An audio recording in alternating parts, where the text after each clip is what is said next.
Саламатсыздарбы урматтуу кыргызстандыктар. Кутман кеч. Бүгүн Next TV'нин Facebook баракчасында биз дагы бир актуалдуу бир теманы талкуулайлык деп чечтик. Бүгүн биздин конокторубуз укуктануучу, Реформа партиясынын лидери, укук коомдук бирикменин директору Клара Сооронкулова. Саламатсыңарбы? Жана жаш юристтер тандеми коомчулугунун директору Татберк Ишбаева. Таттыбү айым, саламатсыңарбы? Бүгүн биздин талкуулай турган темабыз акыркы актуалдуу темалардын бири бул президент убактылуу жумуштан башкы прокурорду четтетти. Канчалык бул мыйзамдуу, эмне менен байланыштуу жана мыйзам чегинде боло турган болсо кандай болуш керек дегенди талкуулайбыз. Сөздү Клара айым деги эле прокуратура ушу бутактардын арасында каяка кирет, анан прокурордун деги эле мындай маанилүү орду түшүндүрө кетсеңиздер. Прокурор биздин баш мыйзам боюнча бийлик бөлүштүрүү системасында бир дагы бийлик бутагына кирбейт. Бул өзгөчө борбордук органдар, өзгөчө макамалар органдар деп аталат. Эми ар кайсы өлкөдө ар кандай да, кээ бир өлкөлөрдө прокурор же аткаруучу бийликке кирет, же болбосо сот бийлигине кирген учурлар көп жолугат да. Анан бизде болсо прокурордун өзгөчө макамы бар. Прокурор көз карандысыз, прокурор эч кимге баш ийбейт жана прокурордун ишине кийлигишүүгө, кимдер болбосун, кандай формада болбосун кийлигишүүгө тыюу салынган. Анан ал эми кечеги кырдаалда көрдүңөр. Бүгүн чыктыбы, кече чыктыбы, президенттин сайтына жаңылык болуп чыкты. Ошол жерде президент тескеме чыгарды. Ошол тескемеде кылмыш ишин деп атат да, мына кылмыш ишин адилеттүү чечиш үчүн дейт. Анан болгондо дагы жана күнөөсүздүк презумпцияны эске алып деп УПКнын нормаларына шилтеме берип туруп президент тескеме чыгарып туруп прокурорду убактылуу четтетип атат. Ыйгарым укуктарын аткаруудан убактылуу четтетип атат. Эми бул нерсе баш мыйзамда дагы прокуратура жөнүндө эки чоң мыйзам бар, маанилүү мыйзамдар бар да. Ошол мыйзамдардын бирөөсүндө дагы прокурорду убактылуу четтетүүгө мүмкүнчүлүк берилген эмес. Эч кимге андай укук, башкы прокурорго эч кимге андай укук берилген эмес. Ошол себептен Таттыбек экөөбүз кечтен бери айтып атабыз, бунун баары мыйзамсыз. Президент өз билемдик кылып атат. Президент ыйгарым укуктарынын алкагынан чыгып кетип атат. Президент баш мыйзам менен мыйзамдарды бузуп атат деп биз какшап атабыз. Ал эми өзүңөр көрдүңөр, Курманкул Зулушев бүгүн түшүндүрмө бериптир. Ал жерде Курманкул Зулушев айтып атат: мен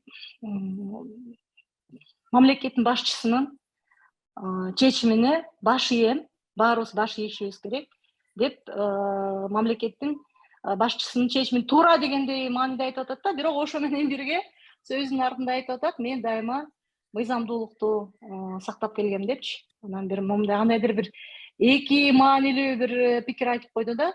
Бирок негизги баягы ою бул ошол мен баш ийишим керек деген ой менен ошого макул болуп атат. Эми бул чынында жакшы көрүнүш эмес. Анткени азыркы күндө прокуратура мыйзамдарына булар баш мыйзам кабыл алды, бирок прокуратура жөнүндө мыйзамдарына эч кандай өзгөртүүлөрдү азыркы күнгө чейин киргизе элек президент боюнча. Президент аткаруу бийлик системасында тургандан кийин тескерисинче прокурордун президентке карата көзөмөл жүргүзүүгө укуктары бар да. Ал эми прокурорду көрүп атасыңар, өзү ошону тескерисинче ошону айткандын ордуна, мына баш мыйзам боюнча ушундай деп айткандын ордуна ошого макул болуп атат. Таттыбү айым, анда бүгүнкү күндө мына сиз дагы Facebook баракчаңызга жаза кеттиңиз. бүгүнкү күндө мыйзам чегинде баары болуш үчүн оба биз укуктуу мыйзамдуу мамлекет деп айтыш үчүн президенттин кадамдары кандай болуш керек эле? Негизи убактылуу чектелген процедура бир жерде жазылганбы? Негизи убактылуу башкы прокурорду жумуштан алып турууга эч бир конституцияда дагы 70-8 беренеде дагы өзгөчө профилдүү конституция боюнча конституциялык мыйзамда дагы ыйгарым укуктар так жазылган эмес убактылуу иш-чара боюнча. Бирок бизде мамлекеттик ишкерлер үчүн каралган бир мыйзам бар да, эгерде конфликт интерес ошондой кандай бир кызыкчылыктар боюнча конфликт чыкса, анда ошо аларды убактылуу алып коюуга мүмкүнчүлүк бар деп бул мамлекеттик ишкерлерге тиешелүү норма бар. Бирок бул жерде бул норманы алып келиш үчүн көптөгөн фактически база керек болчу. Жана чечим кабыл алуучу адам бул президент, бир гана президент болбош керек болчу. Президент парламентке представление бериш керек болчу, парламент бул ишти изилдеш керек болчу. Ошонун негизинде анан кийин аз убакытка болсо дагы, аз мүнөт болсо да четтетүүгө укугу бар болот эле. Бирок президент примитивдүү түр менен жасады. Бул мыйзамсыз иш-чара. Өзүнүн указы менен жасатпайбы ал нерсеничи. Анан экинчиден, мына карасаңыздар, мисалы тергөө жүрүп жатат, анда болсо деген башкы прокуратуранын толук укугу бар. Бирок ошонго карабастан иликтөөнү кабинет министрлер тарабынан жүргүзүп атат дагы, альтернативдүү тергөөгө иликтөө жүрүп атат. Бул дагы мыйзамсыз. Эмне дегенде прокуратура тарабынан иликтөө иш-чаралары жүрүп атканда депутаттык комиссия дагы парламент тарабынан түзүлүшү мүмкүн эмес, жана өкмөт тарабынан кандайдыр бир иштөө тобу ошо иликтөөнүн материалдарына доступ жок болот да. Клара айым, мындай нерсени түшүндүрө кетсеңиз. Негизи мына азыр комиссия түзүлдү деп айтып атышат. Негизи бийлик бутактардын ортосунда тең салмактуулукта прокуратуранын орду, анан алар негизи көзөмөл жасай турган орган болуп кылмыш ишин козгоса, эмне себептен жана эме дегенде айтып кетишти да, мындай өз ара тирешүү деген маселеничи буга чейин деле ушу бир эфирге депутаттарды чакырсак, эмоция калтырып койдук, мындай болбош керек эле деп Ташиев менен Мадумаровдун да сөздөрү жөнүндө ушинтип айтып кеткен да, эмоция калтырып койдук, анча катуу кетпей эле койсок болмок деп. Азыр дагы бул өз ара тирешүү болуп калат деген нерселерге кандайча баа бересиңер? Негизи бул мындай туура эле көрүнүшпү же прокуратуранын өзүнүн жеке ою, жеке кызыкчылыгы, анан жөн эле жеке куугунтуктоо деген маселелер болушу мүмкүнбү? Эми биз жагдайларын билбей экенбиз да, анан бул жерде конфликттердин кагылышуусу деп айтыш азыркы күндө далил жок болгондон кийин кыйын болуп атат. Конфликттердин кагылышуусу болгондо ошол жана козголгон иштерде Курманкул Зулушевдун кызыкчылыгы болуш керек да. Мен мисал катары келтирип кетейин. Алымкадыр Бешеналиев өзү баягы жөнөкөй дардаңдаган киши эмес, ал көрүнүп турат. Анан президентке таянып, өзү дагы мыйзам чегинен чыгып кетти, аны баарыбыз эле көрүп турдук. Ошол кылган аракеттерин баарын мыйзамдын алкагында деле ошол эле президенттин күчүн пайдаланып жасаса болмок да. Бирок аныкы да өз билемдик болуп кетти да. Мен эмне болсам өзүм билем, мыйзамыңарды көзгө илбейм деген мааниде аша чаап кетти. Анан мисал катары келтирели да, мүмкүн деп атам да, мүмкүн деп атам, божомол кылып айтып атам. Мүмкүн жанагы фармацевтикадагы өзүнчө бир мафия бар деп атпайбы? Мисал дейли да. Ошол жерде Курманкул Зулушевдун кызыкчылыгы болсо, анан ошону Алымкадыр Бешеналиев ошол мафияга карата кандайдыр бир мындай күрөш жүргүзө турган болсо, мына ошол жерде кызыкчылыктардын кагылышуусу болушу мүмкүн. Бирок эми биз андай жагдайлар жөнүндө билбейбиз. Мен мисалы эч качан уккан эмесмин Зулушев ошо медицина тармагына тийиштүү кандайдыр бир чөйрөлөрдө өзүнүн бизнеси бар же кызыкчылыгы бар дегенде уккан эмесмин. Билесиңер да, биздин немеде ошол эле өкмөттө, ошол эле жогорку кеңеште мисалы өздөрүнүн клиникалары бар, өздөрүнүн аптекалары бар, андан эле көп аткаминерлер бар да. Бирок Курманкул Зулушевга карата мен андай нерсени уккан эмесмин да. Анан эми өзүңөр коюп көрсөңөр, Курманкул Зулушевдун ордуна өзүңөрдү коюп көргүлө да, мисалы. Алымкадыр Бешеналиевдин үстүнөн улам арыз түшүп атса. Бүгүн дагы 2 арыз түштү деди. Эме акча талап кылган, кызмат орду үчүн акча талап кылган депчи. Ошондой жанагы вымогательство жөнүндө 1 эмес 3 арыз түшүп атпайбы? Андан башка дагы канча 6 факт болуп атат. Мыйзам бузуулар боюнча 6 факт болуп атат. Эми ал фактыларды эле жөн эле асмандан ала койгон жок да, Курманкул Зулушевга ошондой арыз түшүп атат. Буга чейин да бир айткан, бир ишмердүүлүгүн текшерип атабыз деп өткөндө жогорку кеңеште айткан. Анан эми ошол фактылардын баары үйүлүп калса, улам арыз келип атса, Курманкул Зулушев эмне кылыш керек эле? Курманкул Зулушев көздү жумуп, бул президенттин кишиси деп эчтеке чара көрбөй коюш керек беле? Анан биз жагдайларды билбейбиз. Мүмкүн аны алдын ала чакырып, кандайдыр бир экөөнүн ортосунда кандайдыр бир конфликт болгондор. Аны ким билет? Эми Кудай буйруса, дагы убакыт өтсө Алымкадыр Бешеналиев мүмкүн Мелис Аспековдой болуп жарылып чындыкты айтып берер, бирок азыркы күндө биз чындыкты толук билбейбиз да. Ошон үчүн бул мен бир версия катары айтып атам да, мүмкүн ошондой болгондур. Мүмкүн кандайдыр бир чындап эле мындай кызыкчылык талашуу болгондур. Экинчи жагынан алганда, Алымкадыр Бешеналиевдин душмандарынын арасында таасирлүү адамдар абдан көп. 30 жыл бою ушу медицинаны кармап турган адамдардын баарын өзүнө душман кылып алды. Алардын дагы кандайдыр бир таасири болушу мүмкүн бул жерде. Курманкул Зулушевга карата таасири болушу мүмкүн да. Үчүнчүсү, жанагы өзүңөр көрдүңөр да, 2 күн мурун жана реабилитациялык борбор ачылды Чолпон Атада. Анын эртеси күнү эле Алымкадыр Бешеналиев камалып атат да. Президент өзү барып ошол жерде колдоп, ошол жерде ачып, өзү катышып келди. Бирок дагы бир версия болушу мүмкүн да. Мүмкүн президент билген Алымкадыр Бешеналиевдин иштери жөнүндө, анын ичинде коррупциялык иштери жөнүндө мүмкүн билгендир.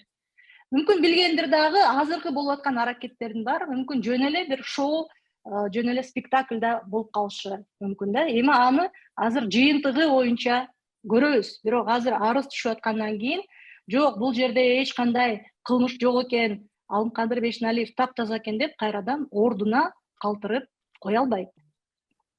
Антип ордуна калтырып кое турган болсо, бул маселе ошо менен мындай тынчып жабылып калбайт да. Бул кайрадан эле козголуп, кайрадан эле чыга берет. Анан эми текшердик, Курманкул Зулушевдун күнөөсү бар экен деп туруп, Курманкул Зулушевду кызматтан ала турган болсо, анда Курманкул Зулушевду кылмыш жаза жоопкерчилигине тартыш керек. Мыйзамсыз кармап кеткени үчүн, мыйзамсыз иш козгогону үчүн. Анда эмне кылат? Ошон үчүн азыркы күндө президент өзүнө жакын 2 адамдын ортосунда, 2 өрттүн ортосунда калды да. Анан эми кандай кылып чечет? Биз эми мыйзамдуу жагын айтып эле атабыз.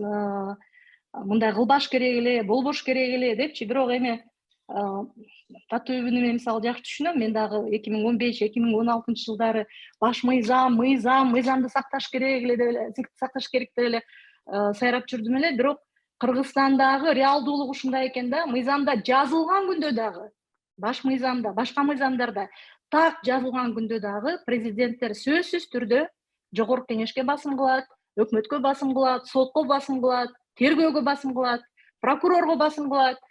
Президенттер кандай болбосун, ошол органдардын баарын өз кызыкчылыгында жана ошо бийликти өзү басып, өзү мындай ээлеп отурганга ошол органдарды сөзсүз түрдө пайдаланат. Азыркы күндө деле ошондой кырдаал болуп атат да, тилекке каршы.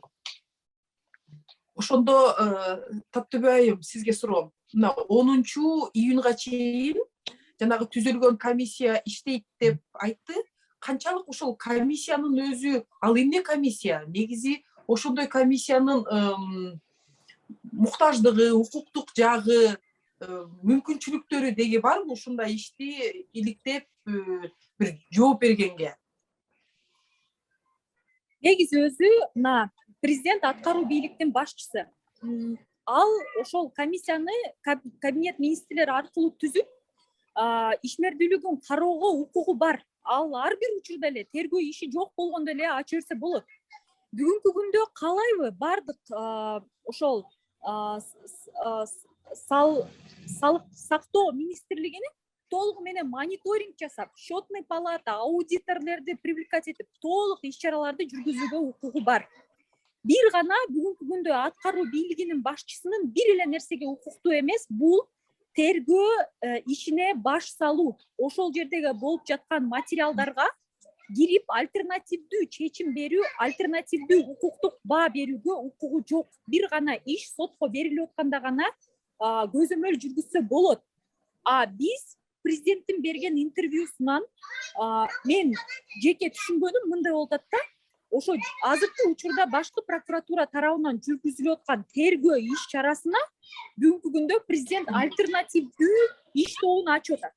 Бул канчалык түрдө укуктуу деген маселеге бул 100% укуктуу эмес. Президент өзү ачкан иш тобу менен кабинет министрлер тарабынан бир гана ошо булга чейин болгон Алымкадыр Бейшеналиев министр болгондон баштап бүгүнкү күнгө кылганга чейин ишмердүүлүгүн мониторинг жана баа берүүгө гана укугу бар. Бирок андан башка иш-чараларга, тергөөгө тиешелүү эч кандай материалдарга баш салып, ошолор боюнча альтернативдүү баа берүүгө укугу жок болуш керек да өз негизи. Эми мен бул жерде макул болбойт элем, татуу менен киришип текшерүү жүргүзгөнгө укугу бар деп атпайбы. Эгерде министр кандайдыр бир кызматтык укук бузуу кыла турган болсо, анда кызматтык териштирүү, служебное расследование деп коет, ошо служебная проверка деп коет да, кызматтык текшерүү боюнча комиссия түзүп, ишмердүүлүгүн текшерсе болот. Аткаруучу бийликтин башчысы катары. Анан бул жерде кылмыш иши козголуп аткандан кийин болгондо дагы Алымкадыр Бейшеналиевдин кармап кетүүсүнүн мыйзамдуулугун текшерет деп атат да. Алымкадыр Бейшеналиевге карата кылмыш ишинин козголгондугунун мыйзамдуулугу текшерилет деген ушундай сөздөр айтылып кетти, расмий түрдө айтылып атат. Бул соттун компетенциясы. Тергөөнүн да компетенциясы эмес. Мыйзамдуу кармап кетүүнүн мыйзамдуулугун бир гана сот текшерет да. Ошон үчүн бул жерде президент өзүнө соттук функцияларды, тергөөдөн башка соттук функцияларды өзүнө ыйгарып атат да, өзүнө ээлеп атат ошол функциялардычы. Баш мыйзамды өзүңөр билесиңер, так жазылып турат. Кандай соттор, Кыргызстанда сот адилеттүүлүгүн кандай соттор жүргүзөт жана кандайдыр бир шашылыш түрдө түзүлө турган сотторго тыюу салынганда ошол нерсе бардык конституцияларда, Кыргызстандын бардык редакцияларында сөзсүз түрдө айтылып келет. Бул кадимки эле өзү тергөөнү дагы, соттук функцияларды дагы өзүнө алып атат да. Ошол себептен бул жерде ачык айкын кылмыштын белгилери бар. Президенттин аракетинде кылмыштын белгилери бар. Бул узурпация. Анан биз могу жаңы кабыл алган конституцияны улам урушуп атпайбызбы? Бир сонун жакшынакай жобону киргизип коюшканда, бүгүн дагы мен ошол жобосун окуп чыктым жана импичмент жөнүндө. Ошол жерде импичментке болгон негиздер деп кылмыштан башка президент баш мыйзам менен мыйзамдарды бузса, президент башка бийлик органдарынын ишине кийлигишсе деп атат. Алардын ыйгарым укуктарын тартып алса деп атат. Мына ошондо импичментке негиз болот деп атат. Эми мына азыркы кырдаал, ушул азыркы болуп аткан кырдаал, бул президентке импичментке, президентке карата импичментке түздөн түз негиз түзүп атпайбы? Жол ачылып атат. Жол ачылып атат. Эртеби кечпи бул маселе сөзсүз түрдө көтөрүлөт. Мен дагы ушул маселе боюнча сотко ким кайрылыш керек эле? Мына бүгүн ушул маселе болду. Генеральный прокурорбу же ким сотко кайрылып, ушул маселени президент азыр өзүнө алып аткан ыйгарым укукту кантип аткарылыш керек эле? Элге түшүндүрүп бериңизчи. Мыйзам чегинде баары боло турган болсо, процедуралар кандай эле? Кимден кимге өтүп кантип чечилиш керек эле? Эми мындай да, жанагы система сдержек противовесов деп атпайбызбы? Ушундай учурда башка органдар салмагын көрсөтүш керек да, салмагын салыш керек. Бул маселе жогорку кеңеште көтөрүлүш керек болчу, сөзсүз түрдө. Анан президенттин тескемеси боюнча, президенттин жанагы комиссия боюнча, Курманкулдуловду четтетүү боюнча чыгарган распоряжениясы, тескемеси. Ошону сөзсүз түрдө прокурор прокурордун ыйгарым укугу бар. 2 мыйзамда жазылып турат. Аткаруучу бийликтин үстүнөн көзөмөл жүргүзөт. Прокурор прокурордук чараларды көрүш керек эле. Жок дегенде расмий түрдө кат жолдош керек эле да. Бул чыгарган тескемеңиз баш мыйзамга жана мыйзамдарга карама каршы келет. Сиз ыйгарым укуктарыңыздын алкагынан чыгып кеттиңиз деп мыйзамдуулукту ордуна койгонду талап кылыш керек болчу. Прокурордун орун басарлары бар да. Бул эми жеке адамдан келип аткан жок да, институттан келип атат. Туурабы? Анан ошол жерде баягы кызыкчылыгы козголгон Курманкул Зулушев эгерде чындап эле баягы мыйзамдуулук үчүн кызмат өтөп жүргөн болсо, Курманкул Зулушев сотко кайрылыш керек болчу. Президенттин ошол жанагы тескемеси боюнча сотко кайрылыш керек болчу да. Мына мага карата ушундай мыйзамсыз чечим чыгып калды депчи. А бирок көрдүңөр аны Курманкул Зулушев алып чечим менен макул болуп атат. Жок дегенде жогорку кеңеште бул маселени көтөрүп, эмне себептен президент баш мыйзамды бузуп атат, эмне себептен өзүнүн эмесинен чыгып кетип атат, ыйгарым укуктарынан чыгып кетип атат.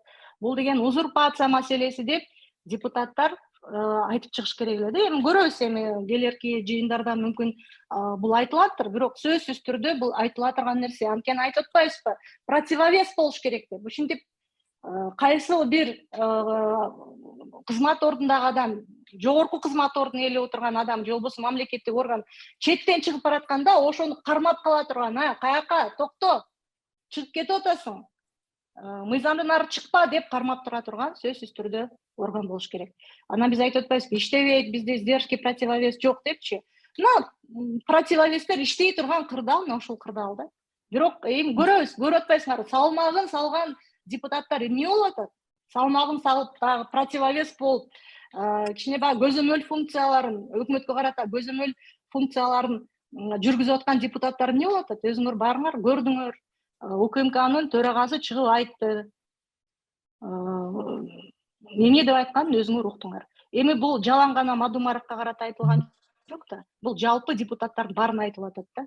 Мына ушундай Мадумаровдой болуп ызылдасаңар, мына силерге да көргүлүктү көрсөтөм дегендей кылып, баягы керегим сага айтам, келиним сени болуп атат да.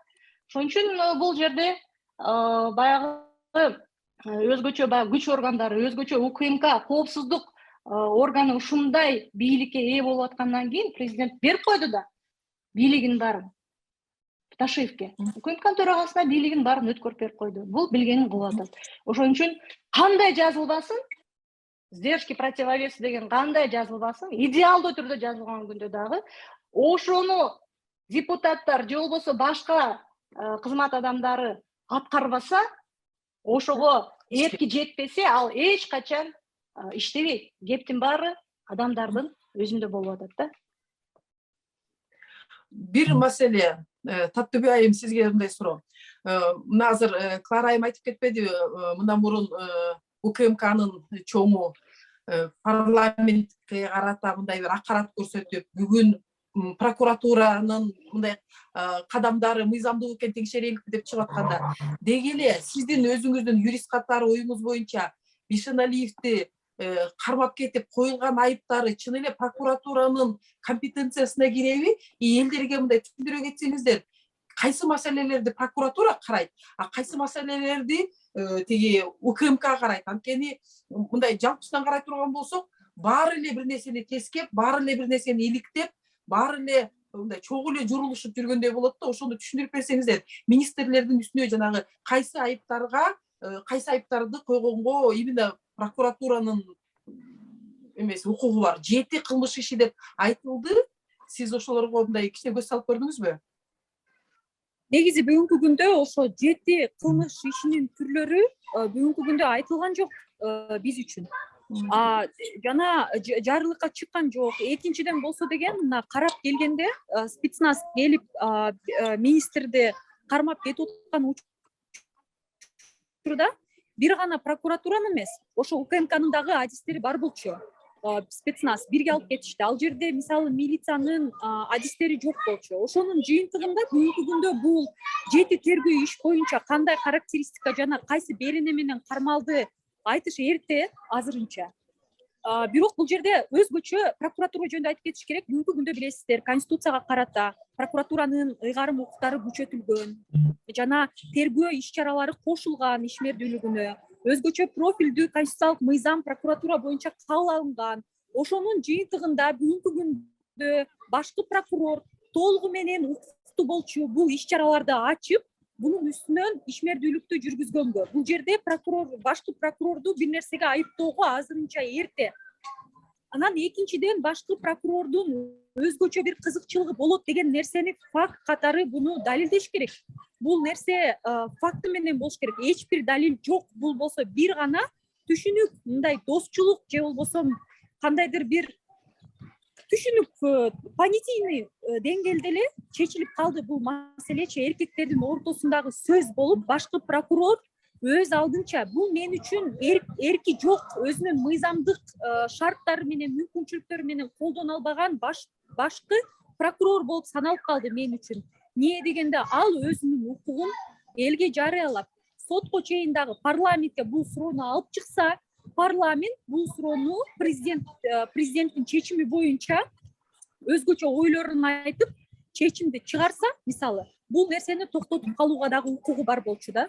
Бул жерде болсо деген башкы прокурор президенттин чечими менен макул болуп туруп, бүгүнкү күндө жумуштан кеттиби же убактылынча кеттиби түшүнбөй калдым мен дагычы.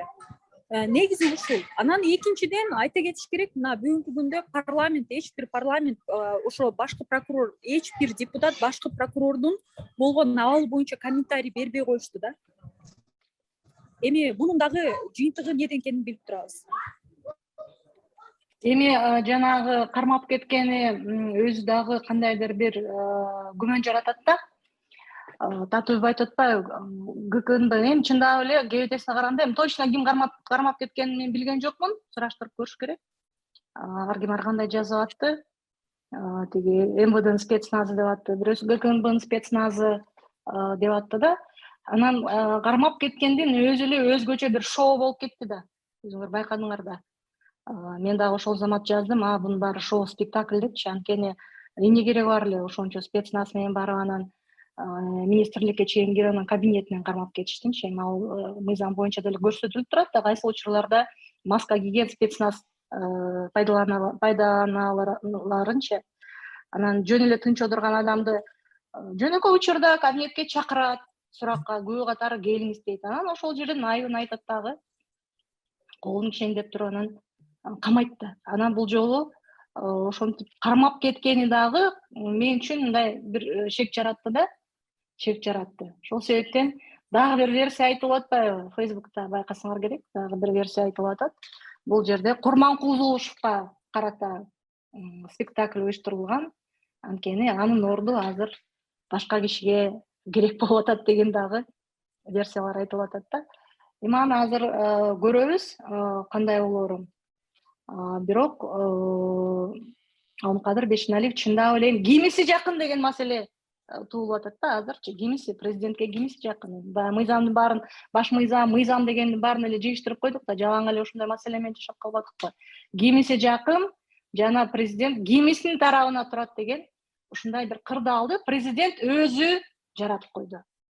Башка учурларда журналисттер деле кайрылып атпайбы, баланчаны камап атат, тигини мыйзамсыз соттоп атат деп, жана көп учурда айтып атат да, мен кийлигишпейм, мен кийлигишкенге акым жок. Аны тергөө менен сот чечет деп атат. Көрдүңөрбү? Бул жерде Алмыкадыр Бешеналиевдин ишине президент өзү түздөн түз киришип атат. Эми Алмыкадыр Бешеналиев министр да деп айтылышы мүмкүн. Бирок мыйзамдын алдында баары, мыйзам менен соттун алдында баары тең укуктуу. Бешеналиевдин мыйзамдын алдында эч кандай артыкчылыгы жок. Бешеналиевдин президенттин алдында гана артыкчылыгы болуп атат да. Мына ушул нерсени жакын адамдарын, өзүнүн жанындагы адамдарын мыйзамды тепсеп коргоп алам деген нерсени президент дагы бир жолу ырастап, дагы бир жолу билдирип атат. Бул өзүнүн эле аброюна абдан бир жаман мындай таасир тийгизип атат да. Бирок бул немеде деле, бул учурда деле жок дегенде татуу туура айтып атат. Жок дегенде парламент аркылуу. Туурабы? Жок дегенде эми парламенттик комиссия түзө турган мүмкүнчүлүгү бар. Мындай учурлар болгон. Саясатчыларды, министрлерди ушинтип камап койгондо, парламент ошондо жана Канат Исаев боюнча мисалы комиссия түзүшкөн да, парламент комиссия түзгөн. Жок деген ошо парламенттеги кишилердин айтса болмок да, силер бир парламенттик комиссия түзгүлө, иликтегиле депчи. Ошондо дагы кичине мыйзамдуулукка окшошмок да. А жалпысынан элге мен кирише албайм.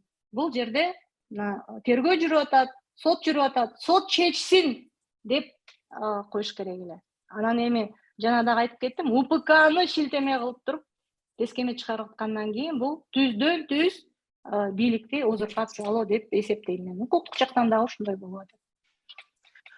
Мындай суроо туулуп атат да, кимиңер жооп берсеңер дагы. Ушундай действиялар менен биздин прокуратуранын аброю, салмагы деги эле карап көрө турган болсок, көп учурларда ошо башкы прокурорду жумуштан кетирердин алдында бир чоң чатакты чыгара коюшуп, ошону себеп кылып туруп анан ушинтип четке чыгарчу экен да. Бүгүнкү күндө эми элдин баары эле айтып атат, убактылуу эле да, убактылуу чыгарып турганда эмне мынча талкуулап атасыңар деп. Бүгүнкү күндө биз мыйзамдуулук, Кыргызстан эми кечке эле биз кимдин күчү чоңураак, кимдин командасына кире отурбастан алдыга үнүгүгө кетишибиз керек да. Тең салмактуулукту прокурор дагы мындай көзөмөлдү туура жүргүзүп, өзүнүн ордун билип, макул эмес менен макул болоюн деген ордуна жок бул жерде мыйзам бузулуп атат деп айтып күчтүү прокурор болгонго аттанганын мен каалайм да. Бүгүнкү күндө кантип ушул ситуациядан мындай туура чыгып кетиш керек да, мындай мыйзамдуураагына оопчу. Анткени себеби туура айтып атасыңар, азыр оң жакка барса да, сол жакка барса дагы баягы өзүн мындай мыйзамдан сыртка чыккан ситуацияга киргизип алды да. Кийинки кадамдарыбыз кандай болушубуз керек, чтобы мынакей биз мыйзамдуу мамлекетпиз, ошону сыйлайбыз деш үчүн. Мен жооп берип койсом болобу? Эң башынан менин оюмча бул бүгүнкү күндө президент өзгөчө тергөө иш чараларына, башкы прокуратура жүргүзүп жаткан тергөө иш чарага башын салбаш керек. Толугу менен объективдүү жүргүзүүгө мүмкүнчүлүктөр түзүп бериш керек. Бул биринчи маселе. Экинчиси болсо деген, кабинет министрлер тарабынан ачылган иликтөө группасы жокко чыгарылыш керек. Бул эмне дегенде депутаттар тарабынан дагы, кабинет тарабынан дагы мындай иш чараларды жүргүзүүгө укугу жок алардынчы. Анан үчүнчүдөн болсо деген, бүгүнкү күндө эми башкы прокурор өзү баш тартса, өзү иштеп жаткан иш чарадан биз ал менен эч нерсе кыла албайбыз. Ал эгерде өзүнүн иш чарасы менен макул болбогондо, парламентте бул суроо бүгүнкү күндө дагы көтөрүлүш керек. Депутаттар бул нерсени толугу менен изилдеп, президенттин тарабын жана башкы прокурордун дагы тарабын угуп чыгыш керек. Бирок эң алгачкысы бүгүнкү күндө бул ошо иликтөө иш чарасы Алымкадыр Бейшеналиевке тиешелүү объективдүү иликтөө иш чаралар жүргүзүлүп, объективдүү иликтөө чечими кийин сотко өткөрүлүш керек да. Менин көз карашым боюнча. Кыларайым. Эми мындай да. Ошондой кадамга бара алабы? Азыр мен ошол жанагы сен берген суроого жооп берип коеюн да, баарыбыздын эле эсибизде мен бул маселе боюнча сотко да кайрылгам, административдик сотко. Расмий түрдө талапкер болуп, Садыр Жапаров талапкер болуп катталып атканда, Рита сен эсиңде болсо керек. Садыр Жапаров бийликке келгенде эле сот адилеттүүлүгүнө кийлигишүүдөн баштады. Туурабы? Өзүнө карата жогорку соттун чечими акыркы даттанууга жатпаган, күчүнө кирген чечимди аны жок да кылышкан жок. Ал немеде эле болуп калды да. Табиятта жоктой кылып эле, ага көңүл бурбай туруп эле кайрадан жогорку соттун чечимин чыгарып туруп акталып кетти. Түздөн түз кийлигишүү болду. Бул Ташиевке карата да болду, немеге да, Талант Мамытовго да карата болду. Келгенде эле ошондон баштады да. Анан эми тарыхыбызга көз чаптырып көрсөк, өткөн тарыхыбызга бир дагы президент сот бийлигин өз алдынча бийлик бутагы кылганга, алардын ишине кийлигишпегенден баш тарткан жок да. Баш тарткан жок. Ошол өз алдынча бийлик бутагы болгонго шарт түзгөн жок. Эч качан бир дагы президент ошол нерседен баш тарткан жок. Сөзсүз түрдө сотту курал кылып пайдаланды. Өзүнүн кызыкчылыгында, саясий кызыкчылыгында, өзүнө жакын топтун кызыкчылыгында. Бул президент дагы ачык айкын эле ачык айкын эле сотторду, прокурорлорду тергөөнү өзүнүн кызыкчылыгына пайдаланып атат. Баштаганда эле ушундан баштаган. Баштаганда эле. Ошол себептен азыр мисалы кийлигишпеш керек, анан сотторго өз алдынча иштегенге мүмкүнчүлүк бериш керек деп албетте мындай сөздөрдү айтыш керек, анткени бул мыйзамдын талабы. Мыйзамдын талабы. Бирок бир нерсени айтып коеюн, эч качан мындан баш тартпайт. Эч качан.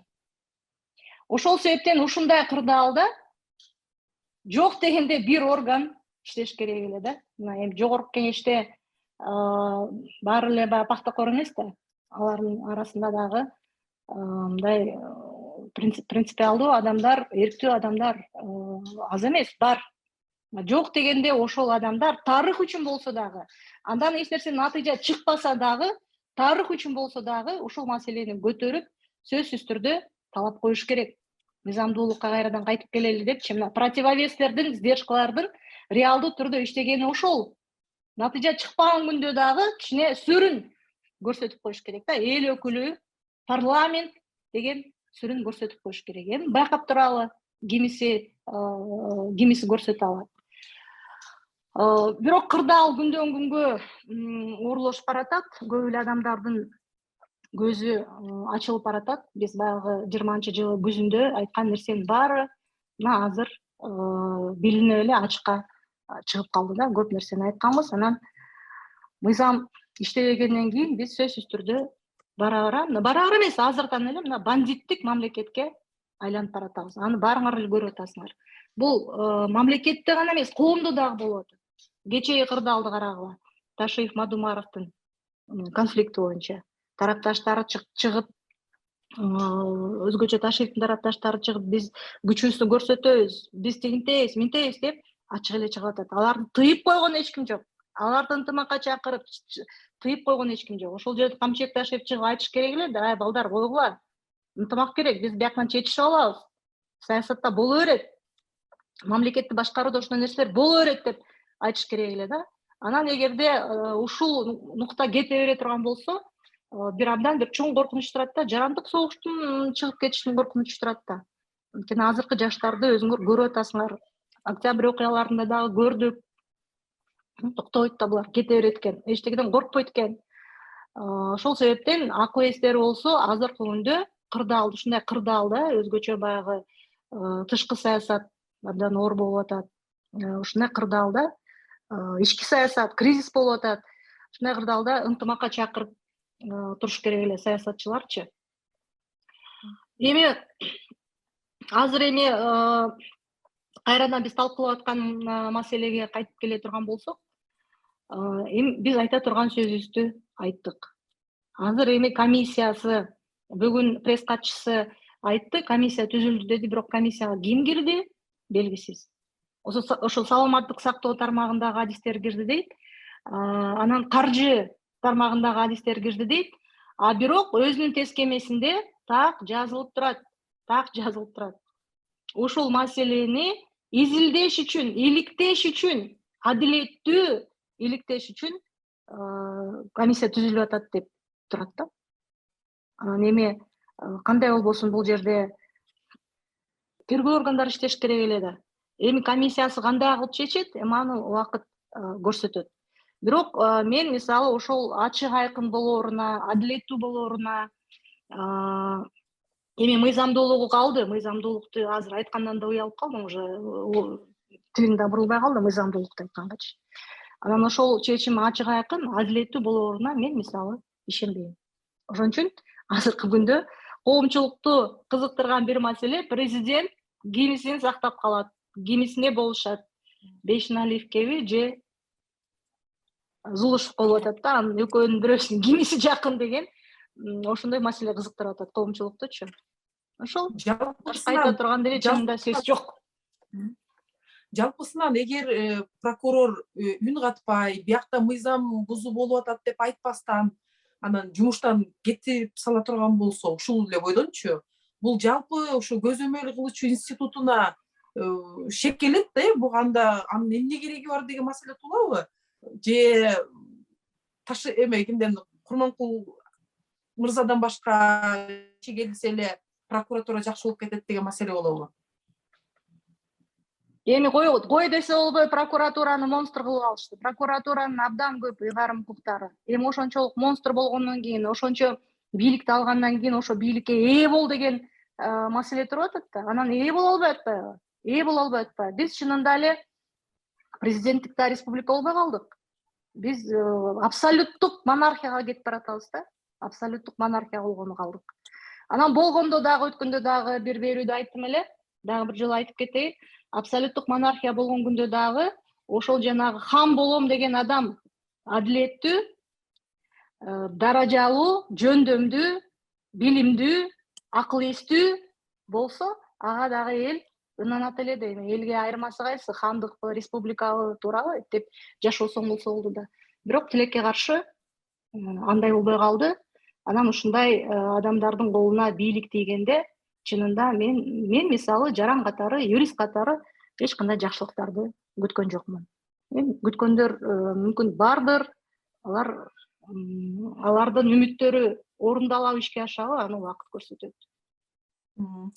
Акыркы суроолордон болсун, Таттыбек айым, азыр силер парламент менен иштешип атасыңар. Парламенттин эң жакшы жасай турган кадамы мына бул 1-2 күндүн ичинде чоң жыйындар болот. Кандай кадамдар боло турган болсо, ушул абалды кичине мындай тең салмактуулук иштейт, бизде мыйзамдуулук бар деш үчүн парламенттин кадамы кандай болуш керек? 1-2 кадамын айтып койсоңуз. Балким алар да угуп ошол жакка кадам таштап калабы. Рахмат, мен негизи ушу ишеничим бар. Кандай бүгүнкү күндө парламентарийлер келбесин, парламенттин негизи дух жана парламенттин ыйгарым укуктары бүгүнкү күндө бар. Ошол функциялар менен колдонуш керек жана өлкөнүн кызыкчылыгына иштеш керек. Ошонун жыйынтыгында мына бүгүнкү күндө ушул жумада ар бир 4-күн пленардык заседание болот. Ошол пленардык заседанияда негизи бул суроону алып чыгыш керек повесткагачы.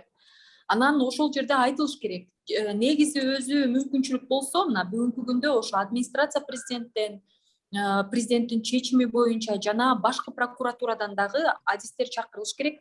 Ошолордон өзгөчө мындай түшүндүрмө берилиш керек. Эмне үчүн мындай иш-чаралар жүргүзүлгөн. Анан акырында парламент бул заседанияда жөн эле отуруп ал боюнча сүйлөп колбостон резолюция кабыл алыш керек. Ал резолюциянын жыйынтыгында эң алгачкысы ушу президент тарабынан, кабинет министр тарабынан эч кандай иликтөө иш-чарага басымдоо болбош керек деген резолюцияга парламент көңүл буруш керек да. Клара айым, сиздин эмеңиз менен аяктайын.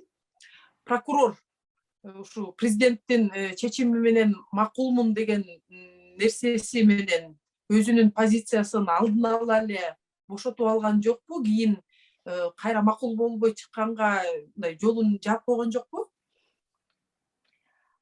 Эми бул жерде эгерде ушул кырдаалга чейин, ушул фактка чейин прокурор баягы эл ыраазы боло тургандай иштеген болсо, анда биз азыр прокурорду мындай толук кандуу мыйзамдуулукту коргоп атабыз да. Мен мисалы Курманкуловичти коргогон жокмун. Мен мыйзамдуулукту коргоп атам. Анан эгер ушул күнгө чейин абдан ушундай өзү айткандай мыйзамдуулукка берилип иштеген болсо, анда аны жеке инсан катары коргосок болот эле. Бирок эми дагы бир нерсени айтып кетейин. Менин оюмча негизги проблема эмне үчүн ушундай учурлар жаралып атат? Эмне үчүн? Бүт жооптуу кызматтардын баарына, бүт жогорку кызматтардын баарына Садыр Жапаров өзүнүн досторун алып келип коюп койду. Туурабы? Коопсуздук комитети, спикер, прокуратура, бүт жооптуу кызматтарга өзүнүн досторун алып келип коюп койду. Анан бул эртеби кечпи ушундай учур болмокчулар дагы деле мындан ары дагы сөзсүз түрдө боло берет. Сөзсүз түрдө боло берет. Анткени президентке баягы таасир тийгизүү боюнча ортодо күрөш болот. Ар кандай кызыкчылыктар боюнча ортодо күрөш болот. Анан ушинтип эле президент эмне кылаарын билбей эле, кимисине болушаарын билбей эле, улам эле ар бир учур боюнча комиссия түзө берсе, президенттин өзүнүн дагы аброю кетет да. Анан эми Курманкулович башкы прокурор болгонго менин оюмча мисалы мен өзүмдүн мындай жеке пикирими айтып коеюн, андай деле бул адамга карата өтө деле жаман мамилем жок. Бирок мен өзүмдүн оюмча жөндөмү боюнча ошол коюлуп атканда эле мындай татыксыз болчу да. Татыктуу, принципиалдуу, эгерде чындап эле ошол прокуратура өз алдынча институт болсо, прокуратура өкмөт мамлекетте мыйзамдуулукту орнотсун деген максаты болсо, президенттин ошондой ниети болсо, анда бул немеге кызматка башка адамды дайындамак. Эми андай адамдар Кыргызстанда чынында аз эмес. Ошон үчүн бул негизги проблема кайра эле кадр саясатына келип чыгып атпайбы? Кадр саясатына. Бүт жерге өзүнүн кишилерин коюп алган киши албетте мыйзамды да карабайт, айла жок. Анан өзү мындай калыс болмуш болуп, өзү анан кийин комиссар түзүп алып, өзү анан териштирет. Анан эмне кылат билбейм, акыры буларды чабыштырабы, жараштырабы? Эми кам болгондон өзү билет. Рахмат, урматтуу кыргызстандыктар. Биз бүгүн башкы прокурорду убактылуу жумуштан четтетүү маселесин көтөрдүк. Жалпы көзөмөл кыла турган орган бул абдан маанилүү. Ал Конституциядагы тең салмактуулукка дагы, бүгүнкү күндөгү парламенттин дагы ошол тең салмактуулук иштеп кете турган ролу жөнүндө сүйлөштүк. Бул эфирди көрүп, бөлүшүп коюңуздар. Чынында Клара айым айткандай, биз укукту, биз мыйзамдуулукту коргой турган эфирлерди жасап, элдерге ошону көрсөтүшүбүз керек да. Ато биз күндөн күнгө мындай талкуулайлык десек эле, чын эле баягы персоналия, адамдарды талкуулагандай болуп калатабыз. А бул анча маанилүү эмес. Кыргызстан өнүгө турган, экономикалык жактан өнүгө турган, жакшынакай өзүбүздүн саясий системабызды куруп кете турган өлкөлөрдүн бирибиз. Ошон үчүн дайым биздин эфирде болуңуздар. Силер келип бергениңерге чоң рахмат. Дагы жакшы темаларды талкуулаганда көрүшкөнгө чейин сак саламатта болуңуздар. Жакшы тургула. Рахмат. Чоң рахмат. Жакшы тургула. Аман эсен болгула.